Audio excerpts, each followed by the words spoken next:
Indian కంపెనీకి America నుంచి భారీ ఆర్డర్ వచ్చిందని తెలుసా? హిమాలయ ఫుడ్ ఇంటర్నేషనల్ లిమిటెడ్ ఇప్పుడు న్యూస్లో ఉంది. తాజాగా అమెరికాలోని ప్రముఖ ఫుడ్ మ్యానుఫ్యాక్చర్ నుంచి 18 కంటైనర్ల బ్రౌన్ పార్టీస్ ఎక్స్పోర్ట్ ఆర్డర్ వచ్చిందట. మొత్తం విలువ దాదాపు 8,68,00,000 రూపాయలు. ప్రతి 2 వారాలకు 2,500 కేసుల డెలివరీ షెడ్యూల్, అంటే regular revenue stream.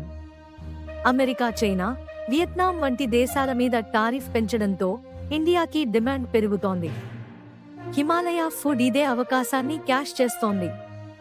Company India, అమెరికాలో మ్యానుఫ్యాక్చరింగ్ ప్లాంట్స్తో గట్టి స్థాయిలో ఉంది. వెస్టర్న్ స్టైల్ ఫ్రోజన్ ఫుడ్స్ లో స్పెషలైజ్డ్. ఫైనాన్షియల్స్ ఎలా ఉన్నాయో చూద్దామా? Share price ₹15.48. మార్కెట్ క్యాప్ ₹134 కోట్ల. రెవెన్యూ ₹47,25,00,000. ప్రాఫిట్ ₹4.9 కోట్ల. డెబ్ట్ శూన్యం. ఇక ₹39,93,00,000 రైట్స్ ఇష్యూ ద్వారా డెబ్ట్ క్లీన్ చేసి కంపెనీ రీస్టార్ట్ మోడ్లోకి వస్తోంది. 2022లో జరిగిన ఫ్యాక్టరీ ఫైర్ నుంచి కోలుకుని కొత్త ఉత్పత్తి లైన్స్ కూడా ఇంపోర్ట్ చేసి సెటప్ చేస్తున్నారట.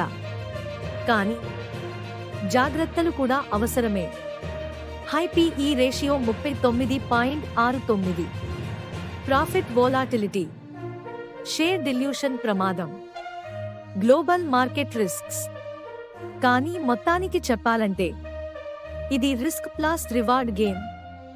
మీ అభిప్రాయాన్ని కామెంట్లో తెలియజేయండి. అలాగే AR స్టాక్ విస్పరర్స్ ని సబ్స్క్రైబ్ చేయడం మర్చిపోకండి.